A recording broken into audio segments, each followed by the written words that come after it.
বছরে ২৪টি একাদশীতে উপবাস পালন করা হয়, যার সবকটি ভগবান বিষ্ণুকে উৎসর্গ করা হয়। প্রতি মাসের কৃষ্ণ ও শুক্ল উভয় পক্ষের একাদশীতে এই উপবাস পালন করা হয়।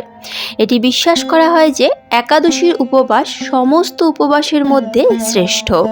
তা পালন করলে সাধক কাঙ্ক্ষিত ফল লাভ করে। প্রতি মাসে আসা একাদশী কোনো না কোনো নামে পরিচিত। একইভাবে মার্গশীর্ষ মাসের কৃষ্ণপক্ষের একাদশী তিথিকে বলা হয় উৎপন্না একাদশী। কথিত আছে যে এই দিনে দেবী একাদশী মূল রাক্ষসকে বধ করেন। তাই এই তিথিতে তার পুজো করলে উপবাসকারীর সমস্ত কষ্ট দূর হয়। নমস্কার, কৃষ্ণকথাতে আপনাদের সবাইকে স্বাগত।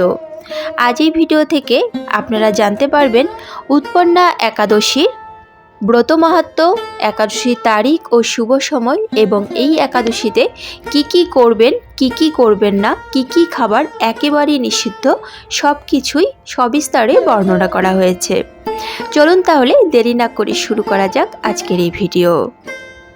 ২৭শে নভেম্বর ২০২৪ বার বুধবার। একাদশীর নাম উৎপন্না। পালনের সময় বৃহস্পতিবার সকাল ৬টা ২২ থেকে ৬টা ৫৬ পর্যন্ত ঢাকা বাংলাদেশ সময় এবং সকাল ৫টা ৫৭ থেকে ৬টা ২৬ পর্যন্ত কলকাতা ভারত সময়। এবার চলুন জেনে নেওয়া যাক এই একাদশীর ব্রত মাহাত্ম্য। অর্জুন বললেন, হে দেব, অগ্রহায়ণের পুণ্যপ্রদায়ী কৃষ্ণপক্ষের একাদশীকে কেন উৎপন্না বলা হয় এবং কী জন্যই বা এই একাদশী পরম পবিত্র ও দেবতাদেরও প্রিয় তা জানতে ইচ্ছা করি। আপনি কৃপা করে আমাকে তা বলুন। শ্রী ভগবান বললেন, হে পৃথাপুত্র, পূর্বে সত্যযুগে মূর নামে এক দানব ছিল। অদ্ভুত আকৃতি বিশিষ্ট সেই দানবের স্বভাব ছিল অত্যন্ত কোপন। সে দেবতাদেরও ভীতিপ্রদ ছিল। যুদ্ধে দেবতাদের এমনকি স্বর্গরাজ ইন্দ্রকে পর্যন্ত পরাজিত করে স্বর্গ থেকে বিতাড়িত করেছিল। এইভাবে দেবতারা পৃথিবীতে বিচরণ করতে বাধ্য হয়েছিল। তখন দেবতারা মহাদেবের কাছে গিয়ে নিজেদের সমস্ত দুঃখ সবিস্তারে জানালেন। শুনে মহাদেব বললেন, হে দেবরাজ, যেখানে শরণাগত বৎসল জগন্নাথ গরুধ্বজ বিরাজ করছেন, তোমরা সেখানে যাও। তিনি আশ্রিতদের পরিত্রাণকারী, তিনি নিশ্চয়ই তোমাদের মঙ্গল বিধান করবেন। দেবাদিদেবের কথা মতো দেবরাজ ইন্দ্র দেবতাদের নিয়ে ক্ষীর সমুদ্রের তীরে গমন করলেন। জলে শায়িত শ্রীবিষ্ণুকে দর্শন করে দেবতারা হাত জোড় করে তার স্তব করতে লাগলেন। স্তুতির মাধ্যমে নিজ নিজ দৈন্য ও দুঃখের কথা তারা ভগবানকে জানালেন। ইন্দ্রের কথা শুনে ভগবান নারায়ণ বললেন, হে ইন্দ্র, সেই মূঢ় দানব কীরকম, সে কেমন শক্তিশালী তা আমায় বলো।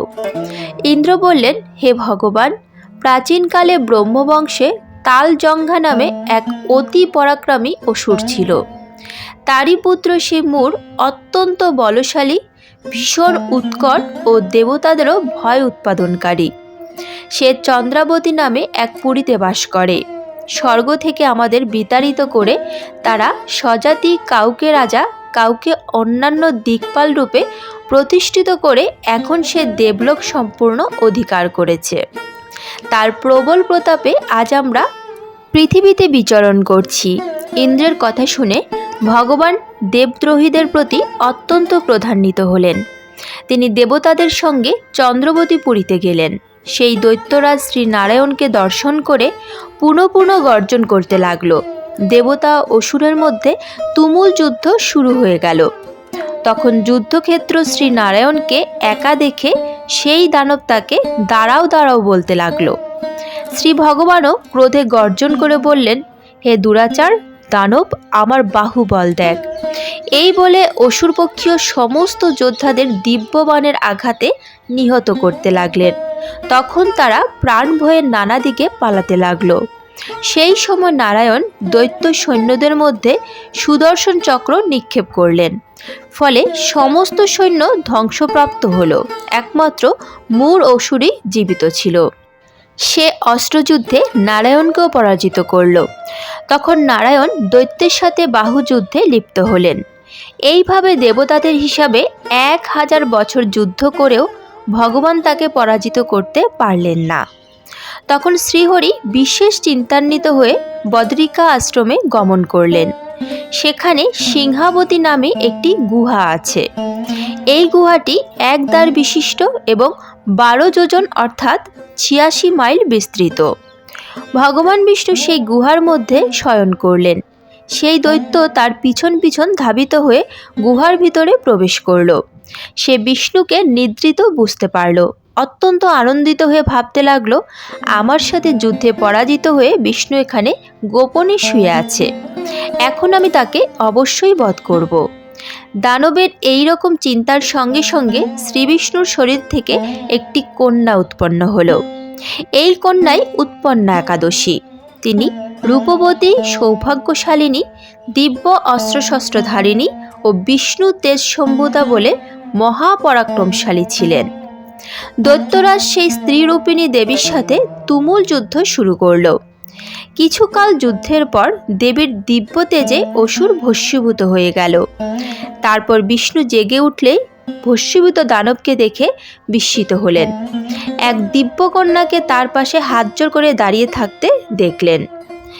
বিষ্ণু বললেন, হে মহাপরাক্রান্ত উগ্রমূর্তি, এই মূঢ় দানবকে কে বধ করল? যিনি একে হত্যা করেছে তিনি নিশ্চয়ই প্রশংসনীয় কর্ম করেছে। সেই কন্যা বললেন, হে প্রভু, আমি আপনার শরীর থেকে উৎপন্ন হয়েছি। আপনি যখন ঘুমিয়েছিলেন তখন এই দানব আপনাকে বধ করতে চেয়েছিল। তা দেখে আমি তাকে বধ করেছি। আপনাদের কৃপাতেই আমি তাকে বধ করতে পেরেছি। একথা শুনে ভগবান বললেন, আমার পরাশক্তি, তুমি একাদশীতে উৎপন্ন হয়েছ, তাই তোমার নাম হবে উৎপন্না একাদশী। আমি এই ত্রিলোকে দেবতা ও ঋষিদের অনেক বর প্রদান করেছি। হে ভদ্রে, তুমিও তোমার মন মতো বর প্রার্থনা করো, আমি তোমাকে তা প্রদান করব। একাদশী বললেন, হে দেবেশ, ত্রিভুবনের সর্বত্র আপনার কৃপায় সর্ববিঘ্ন নাশিনী ও সর্বদায়িনী রূপে যেন পরম পূজ্য হতে পারি, এ বিধান করুন।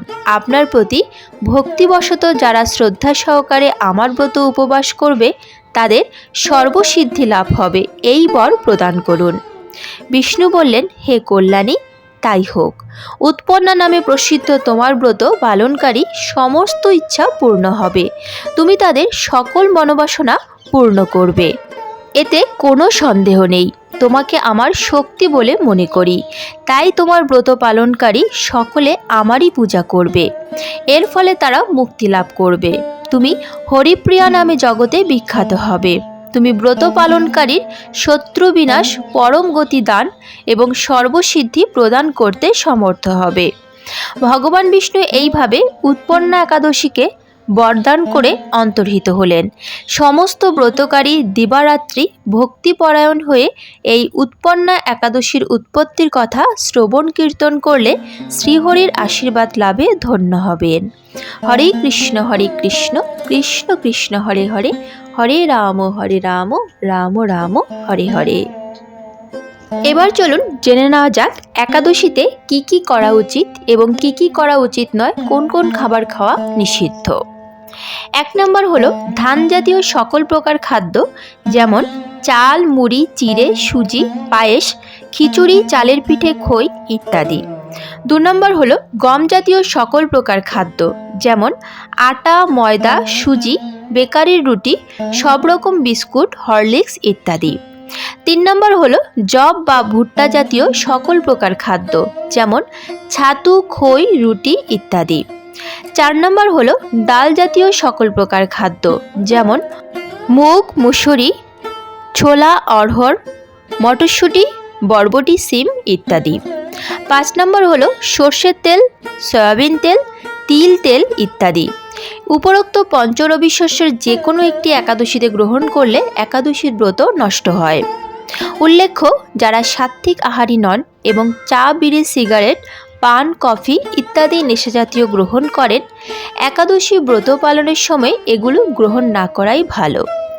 একাদশী করলে যে কেবলমাত্র নিজের জীবনের সদ্গতি হবে তা নয়, পিতা মাতা নিজ কর্মদোষে যদি নরকবাসী হন তবে সেই পুত্রই একাদশী ব্রত পালন করে পিতামাতাকে নরক থেকে উদ্ধার করতে পারেন। একাদশীতে অন্ন ভোজন করলে যেমন নরকবাসী হতে হয়, অন্যকে ভোজন করালেও নরকবাসী হবে। কাজেই একাদশী পালন করা আমাদের সকলেরই কর্তব্য। একাদশী পারণ। একাদশী তিথির পরদিন উপবাস ব্রত ভাঙার পর নিয়মকে বলা হয় একাদশীর পারণ। পঞ্জিকাতে একাদশী পারণের অর্থাৎ উপবাসের পরদিন সকালের যে নির্দিষ্ট সময় দেওয়া থাকে, সেই সময়ের মধ্যেই পঞ্চরবিশস্য ভগবানকে নিবেদন করে প্রসাদ গ্রহণ করে পালন করা একান্ত দরকার, নতুবা একাদশীর কোনো ফল লাভ হবে না। একাদশীর ব্রত পালনের প্রকৃত উদ্দেশ্য কেবল উপবাস করা নয়, নিরন্তর শ্রী ভগবানের নাম স্মরণ মনন ও শ্রবণ কীর্তনের মাধ্যমে একাদশীর দিন অতিবাহিত করতে হয়। একাদশী পালনে পরনিন্দা পরিচর্যা, মিথ্যা ভাষণ, ক্রোধ দুরাচারী সহবাস সম্পূর্ণরূপে নিষিদ্ধ। একাদশী ব্রতের আগের দিন রাত 12টার আগেই অন্নভোজন সম্পন্ন করে নিলে সবচেয়ে ভালো। ঘুমানোর আগে ব্রাশ করে দাঁত ও মুখগহ্বরে লেগে থাকা সমস্ত অন্ন পরিষ্কার করে নেওয়া সর্বোত্তম। একাদশীতে সবজি কাটার সময় সতর্ক থাকতে হবে যেন কোথাও কেটে না যায়। একাদশীতে রক্তক্ষরণ বর্জনীয়। একাদশীতে চলমান একাদশীর মাহাত্ম্য ভগবত ভক্তের শ্রীমুখ হতে শ্রবণ অথবা সম্ভব না হলে নিজেই ভক্তি সহকারে পাঠ করতে হয়। যারা একাদশীতে একাদশীর প্রসাদ রান্না করেন তাদের 5 ফোড়ন ব্যবহারে সতর্ক থাকা উচিত। একাদশীতে শরীরে প্রসাধনী ব্যবহার নিষিদ্ধ। তেল, সাবান ও শ্যাম্পু ইত্যাদি বর্জনীয়। সকল প্রকার ক্ষৌরকর্ম ও নখ কাটাও নিষিদ্ধ। এবার চলুন একাদশীর পারণ মন্ত্র জেনে নেওয়া যাক। একাদশীর পারণ মন্ত্র।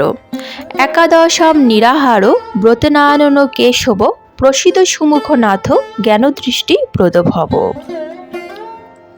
আজকের মতো ভিডিওটি এখানেই শেষ হলো। আশা করি আপনাদের ভালো লেগেছে। যদি ভালো লেগে থাকে তাহলে অবশ্যই একটি লাইক করবেন।